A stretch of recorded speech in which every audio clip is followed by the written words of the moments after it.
To yoga से होगा।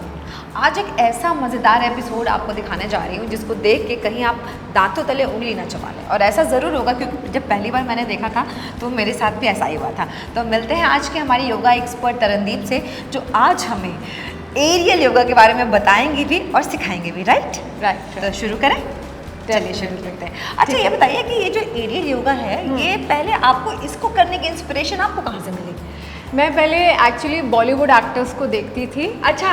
हाँ, द फर्स्ट टाइम मैंने सॉ कि सुष्मिता सेन को करते हुए, तो मैं योगा कर रही थी काफ़ी साल से, तो मैंने कहा ये मैं करना चाहती हूँ। तो जब मैंने नोएडा के अंदर रिसर्च किया, because I stay in Noida, यहाँ पे कहीं पर भी सेंटर नहीं था। अच्छा। तो फिर मेरे दिमाग में आया, क्योंकि मेरे को योगा इतना ज़्यादा पसंद है कि मैंने सोचा कि मैं खुद एक योगा सेंटर एरियल योगा का क्यों ना खोलूं। ये बहुत बढ़िया काम किया। और आपको पता है मुझे इंस्पिरेशन कहाँ से मिली है? हाँ, आपका वीडियो देख के।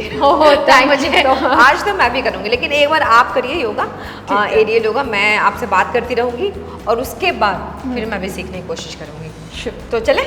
बिल्कुल। और ये ग्रीन कलर अच्छा लग रहा है, आप इसी पे कीजिए। मैं बिल्कुल आज आपसे इतने सारे क्वेश्चंस पूछने वाली हूँ इसको लेके। ठीक है। तो ये जो है इसको हम बोलते हैं हैमॉक। ओके। हाँ, तो एरियल योगा हैमॉक। तो ये होता है या तो 6 मीटर का होता है या 7 मीटर का होता है, depending upon the height of the floor. Okay. ठीक है। तो इसको जब भी हम शुरू करते हैं, तो जो फर्स्ट स्टेप होता है, हम हैमॉक को पूरा हिलाते हैं। ओके।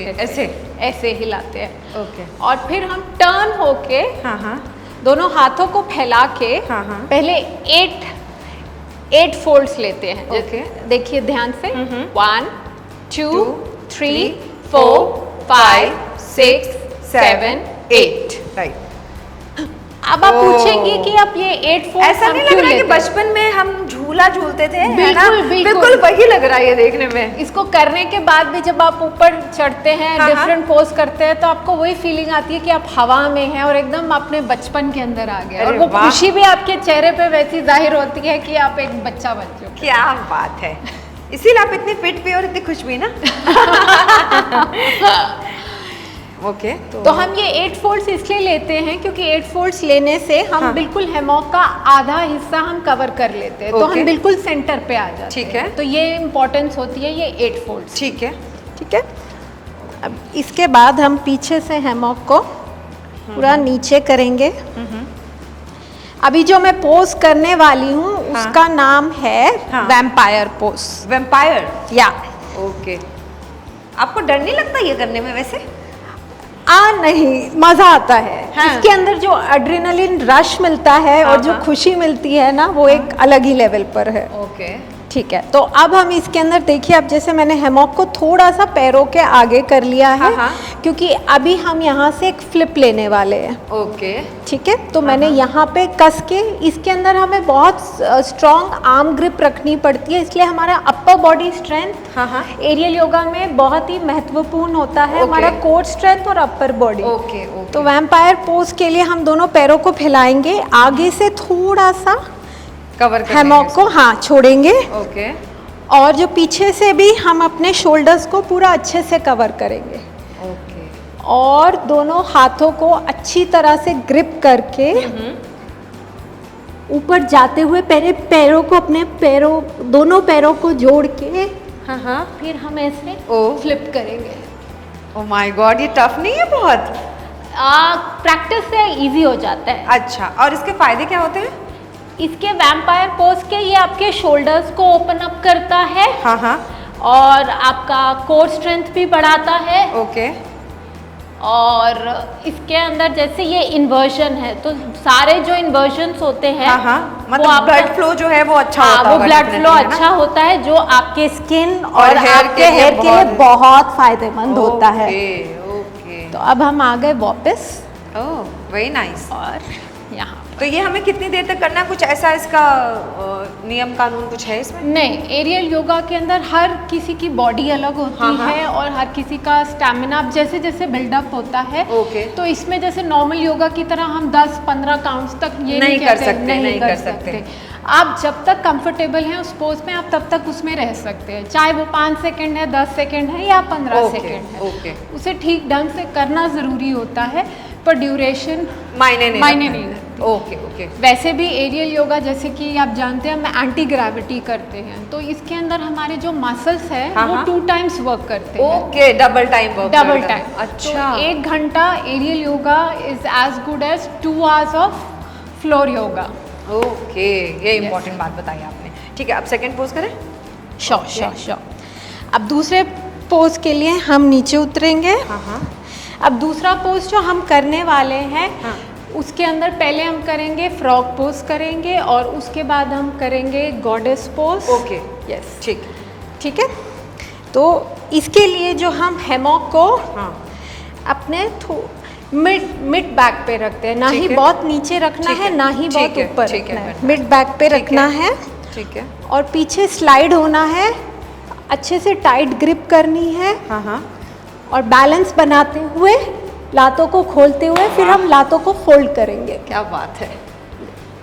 इसके लिए बहुत सारा बैलेंस, बहुत सारा डेडिकेशन है ना, और एक्चुअली डेडिकेशन और फोकस, कंसंट्रेशन बहुत जरूरी है, राइट? यस। तो इसके भी सेम फायदे, क्योंकि ये भी इन्वर्जन है। ये इन्वर्जन है पूरा। इसके अंदर भी आप देखिए, अगर आप हाथों को पीछे फोल्ड कर लेते हैं और स्ट्रेच करते हैं तो आपका पूरा चेस्ट, आपके शोल्डर्स पूरे अच्छी तरह से ओपन अप हो रहे हैं। ओके। और आप ये इन्वर्जन को, क्योंकि ये बिल्कुल बेसिक इन्वर्जन है, इसमें आप जितनी देर रह सकते हैं, आप जितना मर्जी देर रह सकते हैं, जब तक आप कंफर्टेबल फील करें।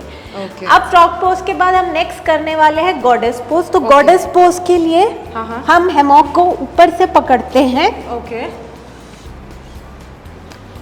ओह, यहाँ पर आ गए हम गॉडेस पोज में। नाइस। ठीक है। तो अब ये गॉडेस पोज के क्या फायदे हैं? अब गॉडेस पोज जैसे कि ये हिप फ्लेक्सिबिलिटी के लिए, हिप मोबिलिटी के लिए, देखिए आपके हिप्स कितने ओपन अप हो रहे हैं। राइट। तो आप योगा के अंदर भी जब हम गॉडेस पोज करते हैं तो उसका भी फ्रॉग पोज करते हैं, उसमें भी सेम चीजें होती हैं, राइट? बस ये है कि ये 2 टाइम्स वर्क करता है, राइट? एग्जैक्टली। तो इसके अंदर भी हम इसको और थोड़ा स्ट्रेचिंग कर सकते हैं। देखिए अब ऐसे करने के बाद और थोड़ा, अब ऐसे, ये भी एक और पोज है हमारा। इसके लिए भी बॉडी में बहुत स्टेबिलिटी चाहिए होती है। ये जो स्टेबिलिटी की आप बात कर रही हैं, कितने टाइम में आपके अंदर ये स्टेबिलिटी आ गई थी? देखिए मैं कोर्स करके आई थी, उसके बाद प्रैक्टिस, जब कोर्स करते हैं उसके बाद आकर प्रैक्टिस करते हैं तो 1-2 महीने में आ जाती हैं। हमारे स्टूडेंट्स भी जो होते हैं, पहला महीना थोड़ा लगता है डिफ़िकल्ट, पर 1 महीने के अंदर वो काफ़ी पोजेस को मास्टर कर लेते हैं। ओके। और कौन से योगास करती हैं आप? इसके अलावा भी कुछ करती हैं या फिर आपको लगता है ये कंप्लीट वर्कआउट है? मैं इसके अलावा भी हथ योगा भी करती हूँ और वेट ट्रेनिंग जिम के अंदर वो भी करती हूँ, बिकॉज एज यू नो कि जैसे जैसे आपकी एज बढ़ती है आपका मसल मास कम होता है, तो strength training for women is very important. Okay. तो ये देख के तो एक्चुअली में थोड़ा सा, मैं सच बता रही हूँ, जो पहली बार कर रहा है उसको तो करना भी नहीं चाहिए, मुझे लगता है प्रोफेशनल के साथ ही करना चाहिए, है ना? खुद से कोई ट्राई करे और कोई इंजरी हो जाए तो फिर अननेसेसरी चीज़ें हो जाती हैं ना, मसल पुल हो सकता है या मसल स्पाज्म हो सकता है ना? तो ये हम इसीलिए एरियल योगा के हम ऑनलाइन क्लासेस भी बिल्कुल रेकमेंड नहीं करते। जैसे नॉर्मल आती योगा की ऑल ओवर द वर्ल्ड सब लोग करते हैं, पर इसको हम सजेस्ट नहीं करते क्योंकि चांस ऑफ इंजरी कभी भी गिर सकते हैं हैमॉक से, कोई भी पार्ट खींच सकता है। राइट। सो गाइडेंस के साथ करना ज़रूरी है। Thank you so much Saranjeet ji, बहुत ही मज़ा आया एक्चुअली इसको देख के ना, कुछ बचपन की यादें ताज़ा हो गई, कुछ ऐसा लग रहा है कि कुछ एक्स्ट्रा कर रहे हैं ना। कभी कभी होता है ना कि नॉर्मल चीज़ों से हट के कुछ यूनिक चीज़ें करने में हमेशा मज़ा आता है ना? अगर आपको भी हमारा आज का ये एपिसोड पसंद आया है, हमारी बेहतरीन ट्रेनर को आपने देख लिया, तो हमें लाइक शेयर कॉमेंट ज़रूर कीजिएगा हमारी वीडियो को, और ज़रूर बताइएगा अगला योगा का जो पोज है या कोई स्टाइल है या कोई फॉर्म है वो कौन सा देखना है। Thank you.